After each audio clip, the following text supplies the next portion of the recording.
Bonjour à tous, je suis ravie de vous retrouver aujourd'hui pour la sortie du nouveau roman de Marc Elias, La chute du flamboyant. Alors Marc, on s'est vu il y a 6 mois à peu près, c'était pour le lancement de la réédition des Amants du verre de lait.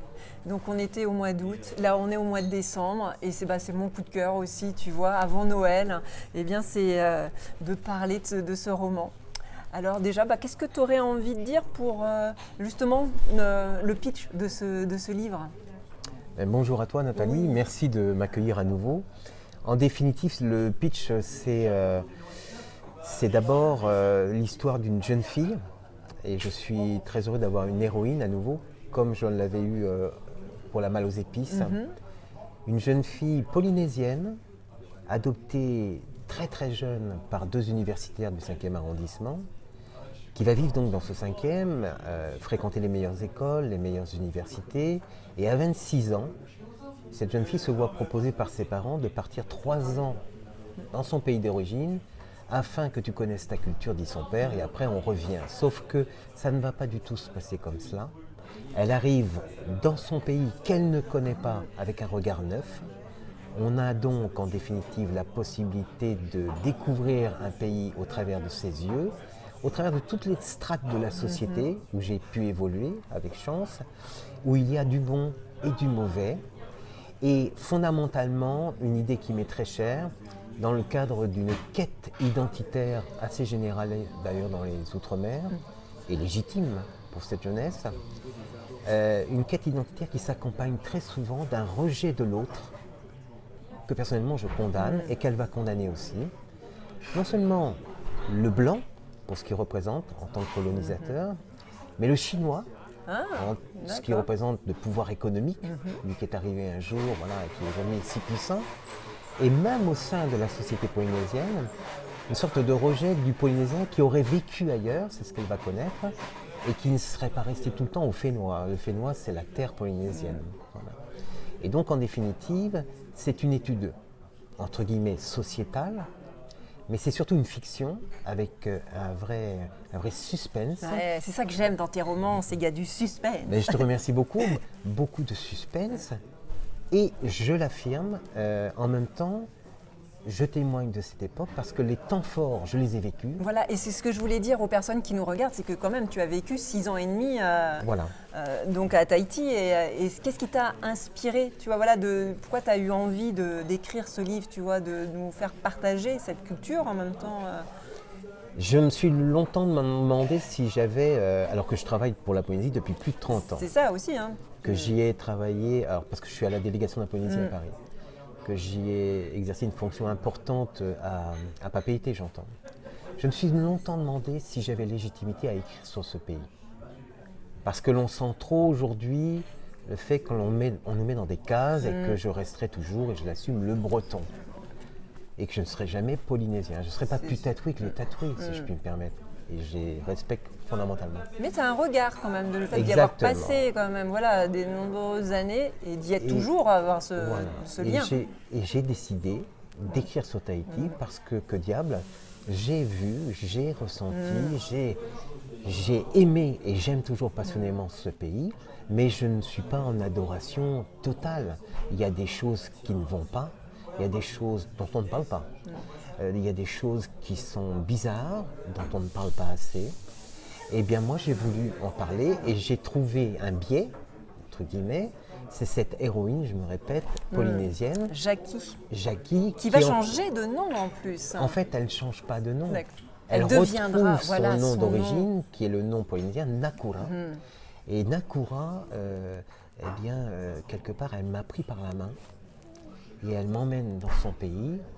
Et en définitive, où je l'ai pris par la main, en tout cas on est un bon binôme, je le crois, et on apporte quelque chose au lecteur, c'est une description originale de ce pays, de Tahiti, qui demeure un paradis à mes yeux, mais sous un angle que je n'ai pas vu présenté beaucoup ailleurs.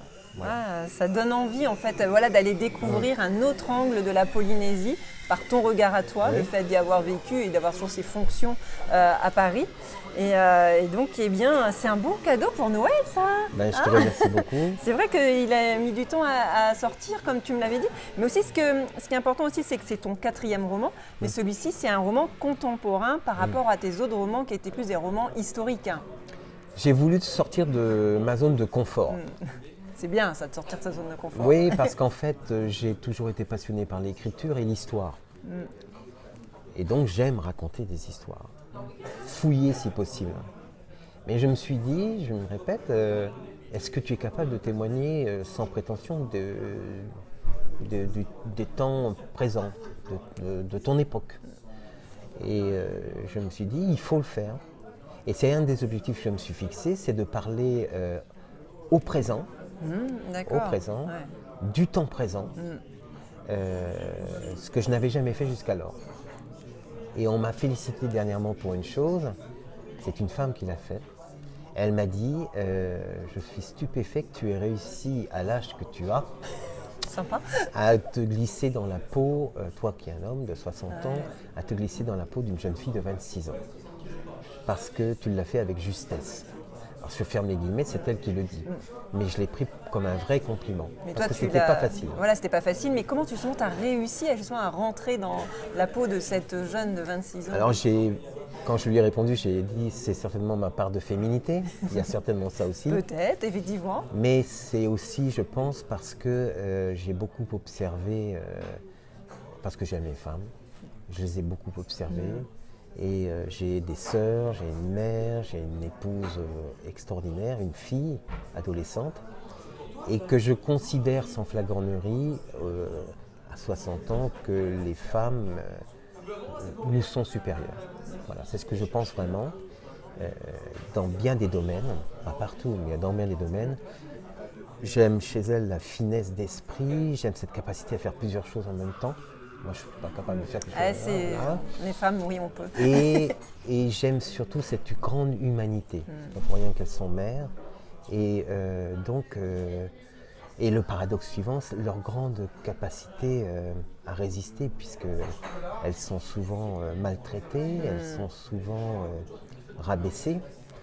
Et sans être un féministe de la première heure, j'estime qu'effectivement, de ce côté-là, il y a beaucoup à faire encore pour les femmes.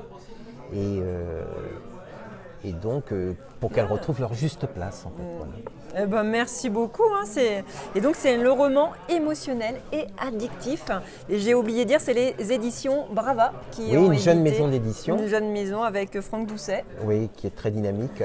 Et donc, on le remercie aussi, puisqu'on regarde aussi qu'est-ce qui représente pour toi justement là, ce flamboyant. Alors, voilà, il y a d'abord ce flamboyant qui est là derrière. C'était un arbre mythique de Tahiti, centenaire, qui est tombé sous les coups d'une tempête en 2014, et qui était l'arbre sous lequel les personnes assez désargentées, qui ne pouvaient pas aller au restaurant ou en boîte, se retrouvaient, s'unissaient, des couples se sont formés.